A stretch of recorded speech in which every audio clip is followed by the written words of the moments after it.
장례식장 문이 열리며 그들이 들어왔다. 아버지와 어머니. 20년 만에 처음 보는 얼굴이었다. 그들은 나를 보자마자 미소를 지었다. 마치 아무 일도 없었다는 듯이. 나는 움직이지 않았다. 할머니의 영정 앞에 서서 그저 바라봤다. 그들이 다가오는 발소리가 바닥 타일을 울렸다. 향 냄새, 국화 냄새, 그리고 그들의 향수 냄새가 뒤섞였다. 속이 울렁거렸다. 민지야, 어머니가 먼저 입을 열었다. 목소리가 떨렸다. 엄마야. 나는 대답하지 않았다. 대신 고개를 돌려 영정사진을 보았다. 할머니는 사진 속에서도 엄하게 나를 바라보고 계셨다. 그 눈빛이 지금 내 등을 떠밀고 있는 것 같았다. 아버지가 한 걸음 더 다가왔다. 그동안 잘 지냈니? 잘 지냈냐고. 그 질문이 너무 우스워서 나는 처음으로 입을 열었다. 할머니가 죽었어요. 짧고 차가운 한마디. 그 말에 그들의 표정이 굳었다. 어머니의 눈에 눈물이 고였다. 연기인지 진심인지 구분할 수 없었다. 구분하고 싶지도 않았다. 나는 9살이었다. 그날 부모님은 나를 할머니 집 앞에 내려놓고 말했다. 조금만 기다려. 곧 돌아올게. 트렁크에서 내 가방 하나만 꺼내주고 차를 몰고 사라졌다. 그 뒤로 연락 한 통 없었다. 편지 한 장 없었다. 생일도, 졸업식도, 할머니가 병원에 실려갔을 때도 없었다. 할머니는 말없이 나를 키웠다. 아침 일찍 청소 일을 나가시고 밤늦게 돌아오셨다. 너는 공부만 해, 나머지는 내가 할 테니까. 그 말이 전부였다. 우리는 강남 외곽의 오래된 연립주택에서 살았다. 지하철로 1시간 거리. 하지만 할머니는 그 집을 끝까지 떠나지 않았다. 여기가 내 뿌리다라고 하셨다. 나는 공부했다. 장학금을 받았다. 서울대 법대를 졸업했다. 지금은 강남의 중형 로펌에서 상속가사 사건을 전문으로 맡는다. 아이러니하다.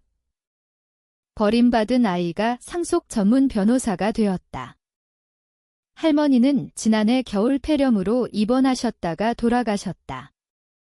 나는 그때도 병원에서 밤을 새웠다. 할머니는 마지막까지 내 손을 잡고 계셨다. 미안하다, 내 엄마 아빠 대신 못해줘서. 나는 고개를 저었다. 할머니가 미안할 일은 없었다. 그리고 오늘 장례식 셋째 날 그들이 나타났다. 장례가 끝난 뒤 그들은 나를 따라 나왔다. 주차장, 검은 벤츠들 사이에서 어머니가 다시 입을 열었다. 민지야, 우리 얘기 좀 할 수 있을까? 나는 차 열쇠를 만지작거리며 대답했다. 무슨 얘기요? 아버지가 조심스럽게 말했다. 그동안 우리가 잘못했어. 정말 미안해. 이제라도 가족으로 돌아가고 싶어. 가족. 그 단어가 메스처럼 가슴을 그었다. 나는 차문에 기대섰다. 갑자기 왜요? 어머니가 울먹였다. 할머니 돌아가신 소식 듣고 너무 충격이었어. 우리가 너한테 못한 게 너무 많아서. 거짓말이었다. 나는 이미 알고 있었다. 그들이 여기 온 진짜 이유를. 할머니는 돌아가시기 전 공증받은 유언장을 작성하셨다. 그 오래된 연립주택 전체와 예금, 보험금까지 모두 나에게로 넘어간다. 집은 낡았지만 강남 학군지 안에 있었다. 현재 시세 약 18억. 그들은 그 사실을 어떻게든 알아낸 것이다. 나는 그들을 바라봤다. 아버지는 머리가 많이 희끗희끗했고 정장 소매가 달아 있었다. 어머니는 화장은 진했지만 주름이 깊었다. 그들은 더 이상 내가 기억하는 젊은 부모가 아니었다. 그들도 늙었다. 그 사실이 이상하게 기뻤다.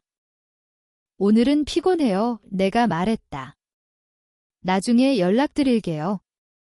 그들은 당황한 표정으로 서로를 바라봤다.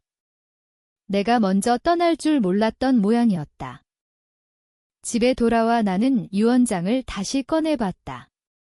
할머니의 글씨는 끝까지 또렷했다. 내 재산은 손녀 박민지에게 전부 상속한다. 아들 박준호와 며느리 이수연은 상속 결격 사유가 있음. 상속 결격. 법률 용어로 부모가 자식을 유기한 경우 상속권을 박탈할 수 있는 조항이었다. 할머니는 돌아가시기 직전 변호사를 불러 그 조항을 명확히 넣으셨다. 나는 와인을 한 잔 따랐다. 붉은 액체가 잔을 채울 때 처음으로 웃음이 나왔다. 아주 작은, 차가운 웃음. 그들은 아직 모른다. 내가 누구인지. 내가 무엇을 할 수 있는지. 며칠 뒤 아버지에게서 전화가 왔다. 처음 보는 번호였지만 나는 받았다. 민지야, 아버지다. 잘 지내니? 나는 침착하게 대답했다. 네. 우리 한번 만날 수 있을까?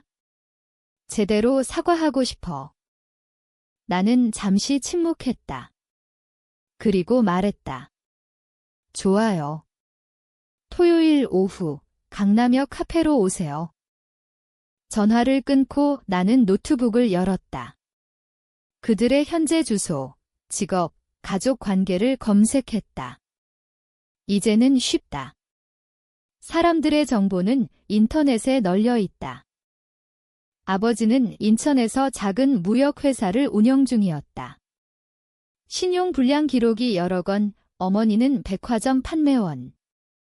그리고 그들에게는 15살 된 아들이 있었다. 내 동생.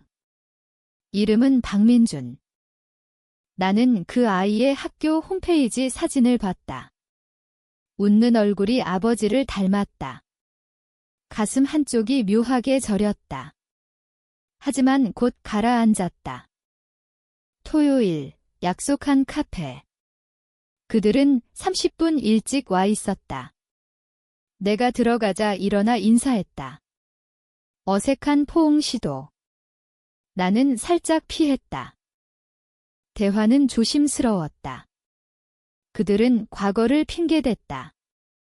사업 실패, 빚, 정신적 혼란. 너를 버린 게 아니라 잠시 맡긴 거였어 라고 했다. 나는 고개만 끄덕였다. 속으로는 모든 말을 기록하고 있었다. 그럼 이제부터라도 잘해보려고 아버지가 말했다. 할머니 집 우리도 도와줄게. 정리도 하고. 드디어 본론이 나왔다. 나는 미소 지었다. 집은 제가 알아서 할게요. 유언장이 있어서요. 그들의 표정이 미세하게 굳었다. 그 뒤로 그들은 꾸준히 연락했다. 선물도 보냈다. 어머니는 손으로 뜬 목도리를, 아버지는 건강식품 세트를. 나는 모두 받았다. 답장도 했다. 짧게, 그러나 정중하게. 나는 그들을 관찰했다. 그들이 얼마나 절박한지, 얼마나 연기를 잘하는지. 아버지의 회사는 파산 직전이었다. 은행 대출 연체, 세금 체납. 어머니는 백화점 계약직이라 언제 잘릴지 모르는 상태. 동생 민주는 사립중학교에 다니고 있었다. 학비가 비쌌다. 나는 그들의 약점을 하나하나 확인했다. 법률 데이터베이스, 신용정보 회사, 심지어 동네 부동산 공인중개사까지. 모든 정보가 퍼즐 조각처럼 맞춰졌다. 어느 날 어머니가 전화로 울었다. 민지야, 우리 정말 힘들어. 아버지 회사도 곧 문 닫을 것 같고 너만이라도 도와주면 안 될까? 나는 조용히 말했다. 얼마나 필요하세요? 그녀는 숨을 멈췄다. 그리고 작은 목소리로 금액을 말했다. 3억. 생각해 볼게요. 왜 내가 대답했다. 그날 밤 나는 혼자 앉아 생각했다. 만약 여기서 돈을 주면 그들은 잠시 숨통이 트일 테고 다시 나를 이용하려 들 것이다. 영원히. 아니. 그건 너무 쉬운 끝이다. 나는 다른 길을 선택했다. 먼저 아버지의 회사에 투자 제안을 하는 척했다. 제가 아는 펀드 매니저가 있어요. 좋은 조건으로 대출 알선해 줄 수 있어요. 아버지는 눈을 반짝였다. 나는 실제로 존재하는 사기성 대부업체를 연결해줬다. 높은 금리, 불법 추심 가능성. 아버지는 서명했다. 5억을 빌렸다. 담보는 할머니 집이었다. 내가 아직 소유권 이전 전이라는 점을 이용해서. 법적으로는 내가 동의하지 않으면 담보 설정이 불가능했지만 아버지는 위조 서명을 했다. 나는 그 과정을 모두 녹취하고 증거를 확보했다. 그리고 기다렸다. 대출 이자가 쌓이기 시작했다. 아버지의 회사 계좌는 동결되었다.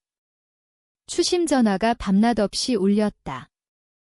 어머니는 나에게 다시 울면서 전화했다. 민지야, 아버지가 사람들한테 쫓기고 있어. 나는 침착하게 말했다. 제가 도와줄게요. 일단 만나요. 만남 장소는 내 사무실. 나는 그들을 변호사 책상 너머로 맞이했다. 대출 계약서 봤어요. 내가 물었다. 아버지의 얼굴이 하얗게 질렸다. 그게 급해서. 위조 서명도 확인됐고요. 어머니가 비명을 질렀다. 민지야, 제발 가족이잖아. 나는 서랍에서 유언장을 꺼내 탁자 위에 올려놓았다. 가족이요? 20년 동안 한 번도 연락 안 하신 가족이요? 침묵이 흘렀다. 나는 천천히 말했다. 제가 고소 안 하면 이 사건은 그냥 넘어갈 수도 있어요. 그들의 눈에 희망이 스쳤다. 조건이 있어요. 조건은 간단했다. 그들이 가진 모든 것을 나에게 넘긴다. 인천 아파트, 예금, 차량. 그리고 동생 민준의 양육권 포기 각서. 그들은 충격에 빠졌다. 민준이는 안 돼, 어머니가 소리쳤다. 나는 차갑게 말했다. 그 애는 여러분이 선택한 가족이에요. 저는 버려진 가족이고. 아버지가 무릎 꿇었다. 민지야, 제발 우리가 잘못했어. 무엇이든 할게. 나는 일어났다. 이미 늦었어요. 나는 그들을 사무실에서 내보냈다. 그날 저녁, 나는 검찰에 고소장을 제출했다. 서명 위조, 사기 대출 알선, 상속재산 침해 혐의. 수사는 빠르게 진행됐다. 아버지는 구속되었다. 어머니는 조사받았다. 동생 민주는 친척 집으로 갔다. 사회는 그들을 외면했다. 뉴스에 짧게 나왔다. 상속 다툼 중 부모 구속.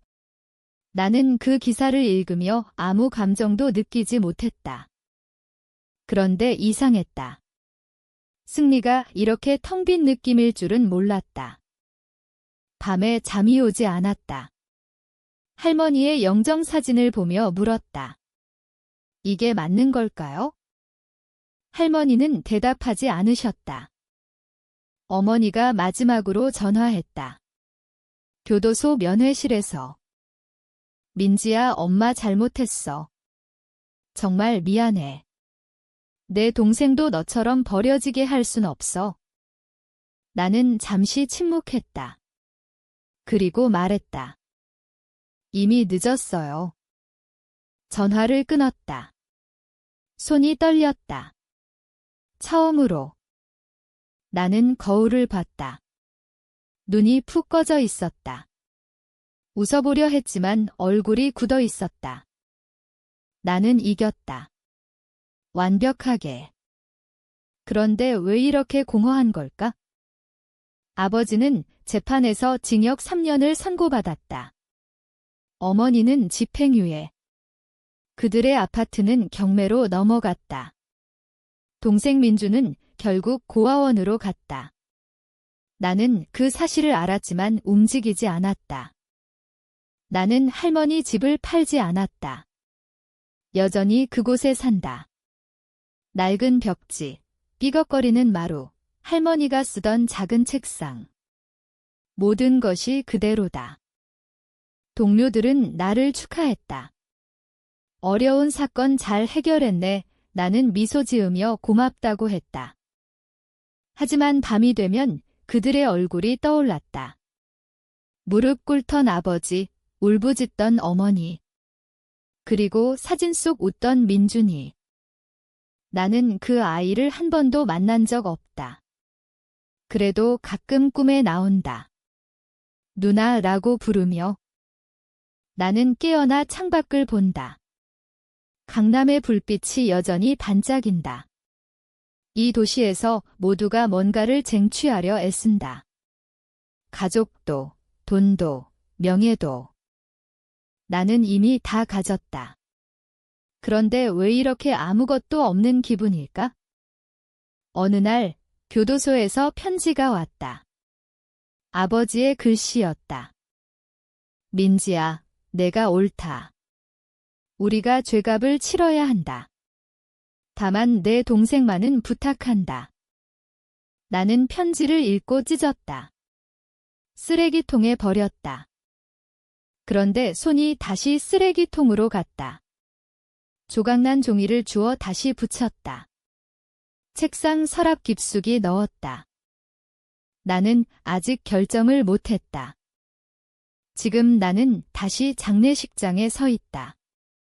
이번엔 아버지의 장례식이다. 교도소에서 심장마비로 갑작스레 세상을 떠났다. 참석자는 거의 없었다. 어머니와 나, 그리고 몇몇 먼 친척. 어머니는 나를 보자 고개를 숙였다. 말 한마디 하지 않았다. 나는 영정 앞에 섰다. 아버지의 사진은 낡고 흐릿했다. 웃고 있지 않았다.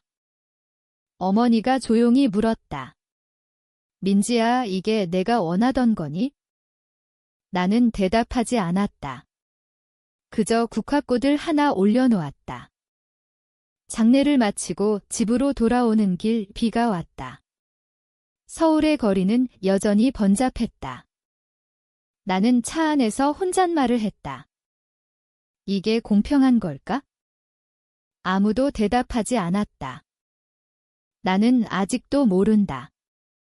내가 한 일이 복수였는지, 정의였는지, 아니면 그냥 또 다른 버림인지. 다만 한 가지 확실한 건 침묵은 끝났지만 소음은 영원히 남았다.